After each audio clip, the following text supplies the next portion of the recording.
kamal we ko kamal tel longa chagu jo del garamam mam tel gonga tel piu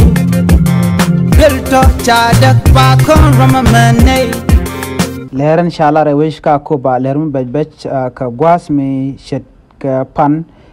cha ganwara kel mutakarun dangwel wida bangwan chaje chod yer enetin jel ka pinpin to was ka ko ba chala do nemato ka jelat ka changa wal dech ka pai dech ron kindar yandaru de ka tiang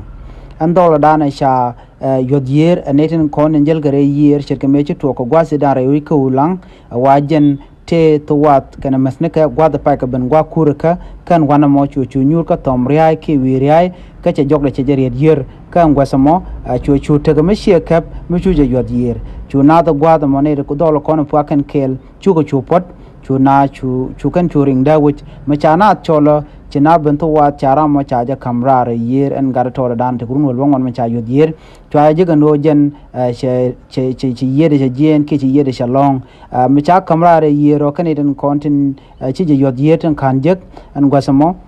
chwa je go chariem da chariem de cha je ti je neden kon che yodier men cha le ke cha gu ka le nyala cha ter le ni ka cha je go jen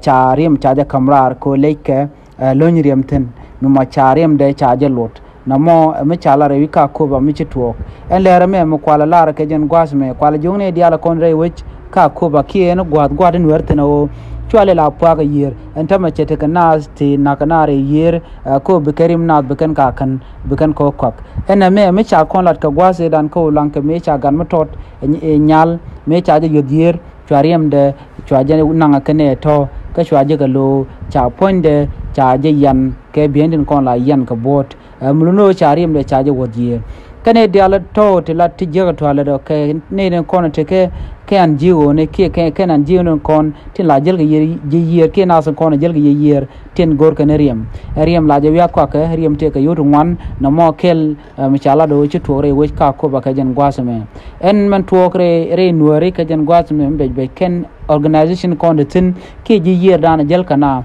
la na da jel lulut ke pin yer ka gorien ko to betene di ken riem din ken ga tich chir ka me to ka gadana me da gwano de kon men dan to kre yer de ne jangach ko chiran dia pa yer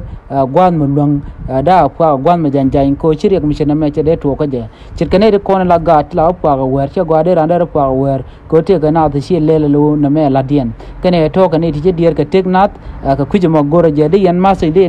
jaga jawo kene dia la kon kene ling je ne yeto gadan meti gurun wal bangwan re ka ko ba charim de tij pan ka tiang gwan me che nyur ka tom riai ka jien dien gwa kura ka charim de chaje ju tij ko chaje yodier wi riai ene re kuje ka tok tiang ka chang ka walde ka pa de ron kin dar diok ne me je le dan di yen ling kwa jaga jabo re jom biya ta kamal